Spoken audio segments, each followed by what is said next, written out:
The genesis of this show, which came from the minds of Steven Spielberg and Bob Rodat, were to basically have a family drama that happens to have as its background a genre of science fiction world.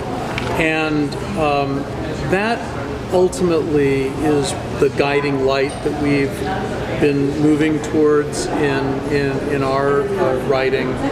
I like to think of it as an intimate drama that would have as its backdrop, say, World War II.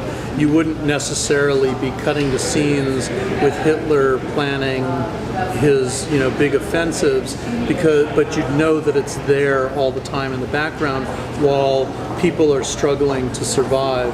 And ultimately, that's the story that we're telling, is how do a group of humans maintain their integrity as humans and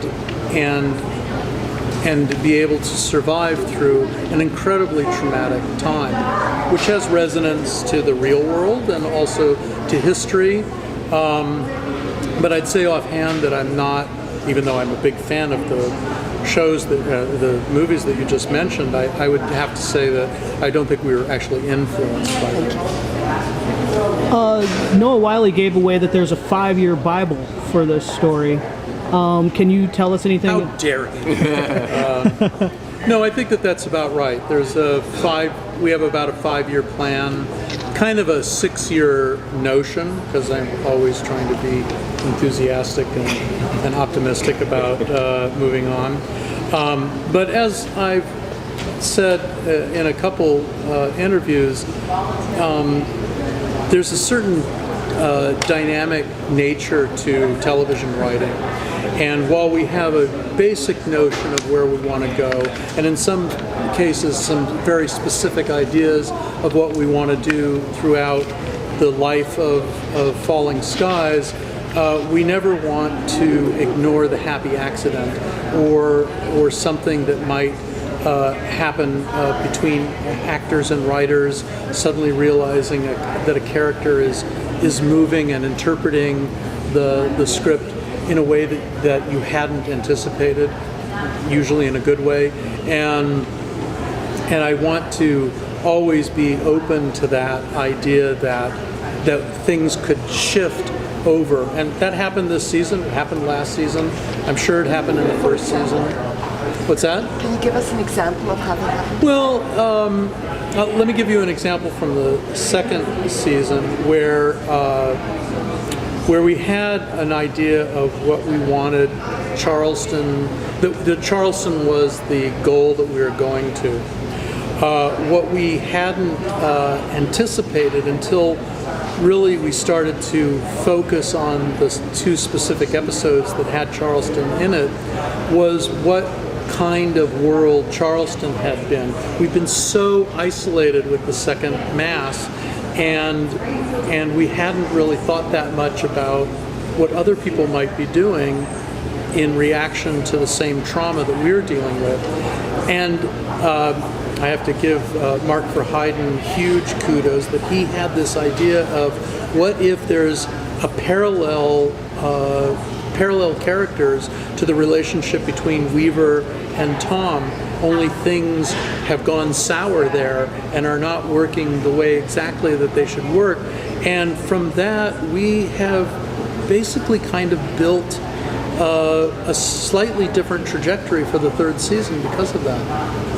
So, can you talk about how, I guess maybe this character Cochise, how that process of you getting in motion capture and all that kind of things, how that has changed for television as opposed to like the movie roles you've done? Well, first of all, this is not a motion capture role. I'm actually wearing makeup and a costume. I went through a couple of hours. It's a shorter process for this. They got it down to a science where, episode after episode, we got down to a couple hours, which is better than the 5 hours I'm used to for a lot of film roles I've done. And he's there is a certain physicality that has to come with an otherworldly species like this, yes. But also, being that it is television and there's a lot of standing and talking, I had to take on a memorization process that I've never been through before. He has chunks of dialogue that I've never met with before. And rewrites is something else for television that would be way different. Rewrites come more rapid fire and right up to the day of shooting, more so than on film even. Sorry about that. No, but the writers did a gorgeous job of honing that to the perfect story, and honing my character to where he is, and I just love who he is. I love playing him. So it was different than film, but not horrible. It was actually it's a different animal, but it's an animal I still want to pet. Speaking of Cochise, did you come up with the way he speaks, or was that based on notes given to you? Well, he was written very astutely and very studied, well-read. He's an intellect that's far beyond human. So I did have to affect a certain sound that wasn't street. You know what I'm saying? That was kind of important. But I'd like to hear street Volm. you would street Volm would be That would be fun. yeah, the slang in Volm, you don't want to hear it. But he's also a strong warrior, so there had to be a strength behind that. So he's not like a hunchbacked professor from a college. He's a sturdy, postured warrior with this intellect. So there was kind of a combination of strength and smart. So not only was it my voice, with lots of dialogue delivery, but then we had to tweak that dialogue in post-production. I had to loop every single word because I had fake teeth in. My rubber suit squeaked every time I moved, so there were sound issues. But it was nice to go back in and be able to fix all that dialogue. And the voice went through a process as well. They've lowered it a little bit, added a little bit of maybe a sort of a mechanical sound to it, but ever so slightly, so that it makes him just not quite human, which he doesn't look quite human, so it'll be a nice addition to the look. What was the trajectory that differed in season 3 that you mentioned? Could you give us an example of that, please? Well, in essence, we wanted to get deeper, and we wanted the stakes to be stronger. We wanted the sense of urgency of needing to have victory to be a paramount focus of our group. And when we suddenly realized that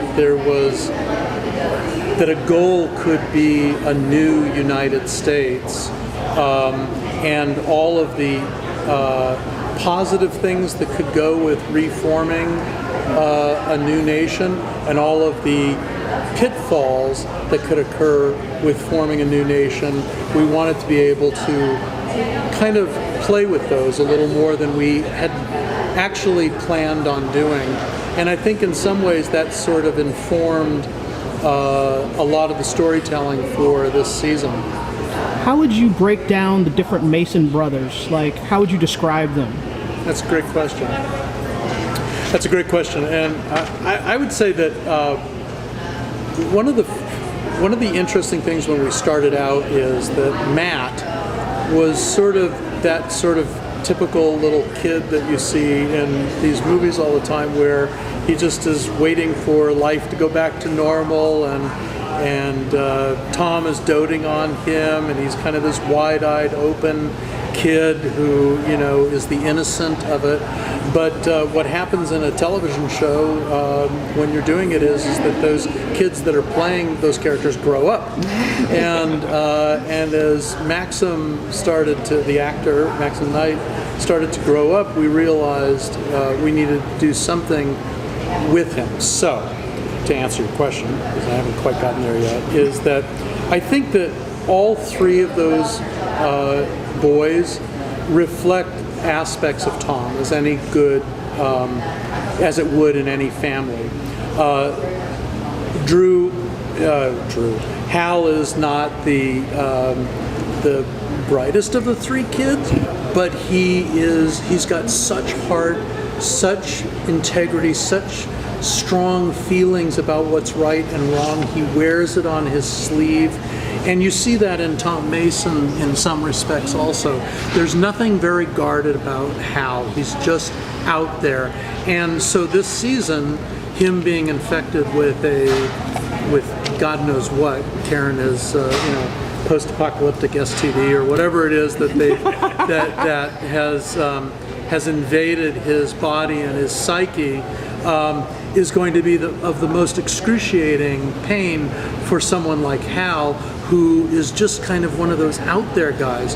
Ben, a little more introspective, but someone who, if this tragedy had not happened to him the way it happened to him, would just be probably following in his father's footsteps as a professor in college somewhere. But now he finds himself with almost superhuman powers. And how does that change it? And so what he has become has been sort of, and we say this in the room a lot, he's our Zen warrior.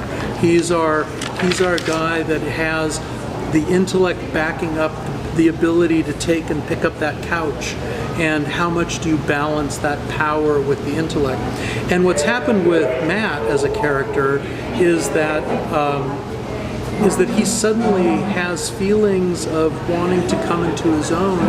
And as happens when you are young and a trauma hits you, you are living that trauma a little stronger than everybody else that's known what life has been like prior to that. And his reaction to it is very strong.